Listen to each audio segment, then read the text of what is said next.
चलिए, हमारे साथ मनीष शुक्ला जी भी हैं, वरिष्ठ पत्रकार हैं, उनसे भी जान लेते हैं कि उत्तर प्रदेश में चल क्या रहा है। मनीष जी, आपका बहुत बहुत स्वागत है। मनीष जी, लगातार उत्तर प्रदेश के अंदर गठबंधन बनते रहते हैं, बिगड़ते रहते हैं, आपस में विपक्ष के अंदर भी विपक्ष है, सारी चीजें आप भी सुन रहे हैं। आपको क्या लगता है कि वो कौन से कारण हैं, और जो विपक्ष की भूमिका होनी चाहिए उस तरीके की आजकल भूमिकाएं भी नहीं दिखती हैं? जी, आप देखिए जैसे जी, अभी राष्ट्रपति का चुनाव हुआ तो उसमें यहाँ उत्तर प्रदेश से जो विपक्ष के 6 जो समाजवादी पार्टी के विधायक हैं, जी। उन्होंने क्रॉस वोटिंग की। इससे पूरी तरह स्पष्ट हो जाता है कि अखिलेश यादव चाहे उन्होंने 2017 का चुनाव लड़ा हो या उसके पहले लड़ा हो या उसके बाद में, हर चुनाव में विपक्ष एक नया गठबंधन करता है। वो कांग्रेस के साथ भी उनका जो गठबंधन है वो फेल रहा, उसके बाद में जो है बसपा के साथ भी उसके जैसे ही चुनाव खत्म हो गया वो गठबंधन भी खत्म हो गया। तो यही हाल जो है ओम प्रकाश राजभर और शिवपाल यादव के साथ भी हुआ।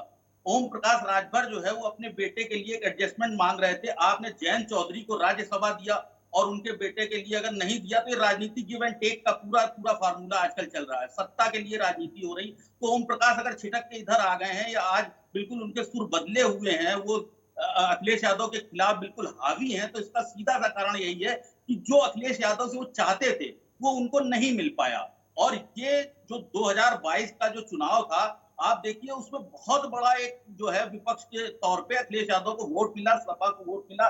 85% जो मुस्लिम वोट है वो पूरा पूरा अखिलेश यादव के पास गया। और अभी आप देखिए जो बरेलवी हैं, जो शहाबुद्दीन बरेलवी हैं, जो मुस्लिम संगठन है बरेली का, उसके जो महासचिव हैं, उन्होंने स्पष्ट रूप से कहा कि ओम प्रकाश राजभर पूरे प्रदेश में अभियान चलाएं और समाजवादी के खिलाफ अभियान चलाएं। तो ये संदेश दे रहे हैं कि जो मुस्लिम वोट है वो भी इनके साथ जो दूर छिटक जाएगा आने वाले समय पे। और ओम प्रकाश राजभर कहीं ना कहीं संकेत दे रहे हैं कि वो बसपा के साथ भी जा सकते हैं। तो अपने आप में राजनीतिक समीकरण 2024 के लिए नए सिरे से तैयार हो रहे हैं और इसमें अखिलेश यादव जी को बहुत ही मतलब फूक फूक के कदम रखने वाली स्थिति है, क्योंकि एक भी गलत निर्णय उनको आगे आने वाले समय में जो उनका एक विकल्प देखा जा रहा है कि सत्ता के रूप में वो सामने आ सकता है, तो उसमें उनको नुकसान उठाना पड़ सकता है। नहीं, बिल्कुल। मनीष जी, एक चीज और है, अगर आप देखें लगातार ये भी कहा जा रहा है कि गठबंधन टूटने का एक और बड़ा जो सवाल है लगातार जो लोग उठाते हैं, वो कहते हैं कि सपा के लोग अब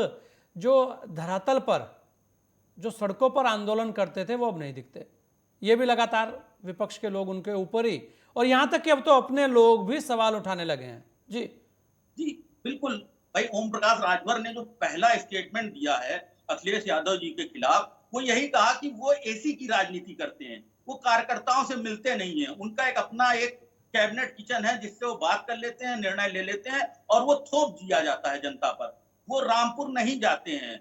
वो जो इलेक्शन अभी हुए, बाई इलेक्शन जो हुए लोकसभा के, उन्होंने प्रचार नहीं किया। तो आखिर वो संदेश क्या देना चाहते हैं? ओम प्रकाश कहते हैं मैं फील्ड पे था, मैं गली गली वहां पर गया, मैंने लोगों से वोट मांगे और वहां पर जो सपा अध्यक्ष थे वो नजर ही नहीं आए। तो वो इस तरह से किस तरह से पार्टी को आगे ले जाएंगे, पार्टी को जिताएंगे? तो ये डायरेक्ट हमला, एक सीधा हमला है। और जहां पर आप ये देखिए, आपका मुकाबला उस पार्टी से है जो 24/7 जो है वो पूरी तरह से चुनावी मोड में रहती है और संगठन इतना मजबूत है कि एक जो है वो बूथ स्तर के कार्यकर्ता तक का नाम जानते हैं, उनसे सीधी बात होती है। तो ये अपने आप में आपका इतना बड़ा मुकाबला है और इतनी बड़ी खाई है, इसको पाटने के लिए आपको दिन रात पसीना बहाना ही पड़ेगा।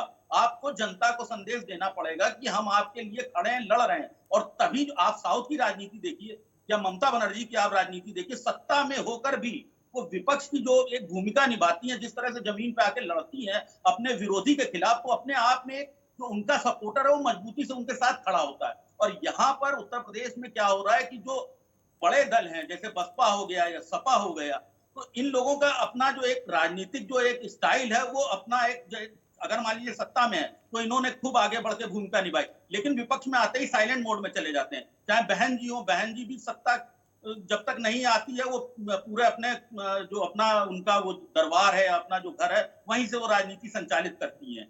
और यही हाल अब अखिलेश यादव जी का भी हो रहा है। तो ये जनता बहुत ही सारा जानती है, जनता देख रही है। सारी चीजें जो विवाद होते हैं जनता के सामने आते हैं, साइलेंट मोड में भले ही जनता हो, लेकिन जनता देखती है और जनता उसी को वोट करती है जिसमें उसको अपना भविष्य नजर आता है। तो ये विपक्ष को भी रणनीति बनाने की जरूरत है और मुकाबला तभी आप सत्ता से कर सकते हैं जब आप मजबूत होंगे, नहीं, बिल्कुल जब ये आप जनता के बहुत सामने बड़ी अपना बात विकल्प है रखेंगे। शुक्ला जी, आपने जी। बहुत सारी चीजें की, क्योंकि समय भी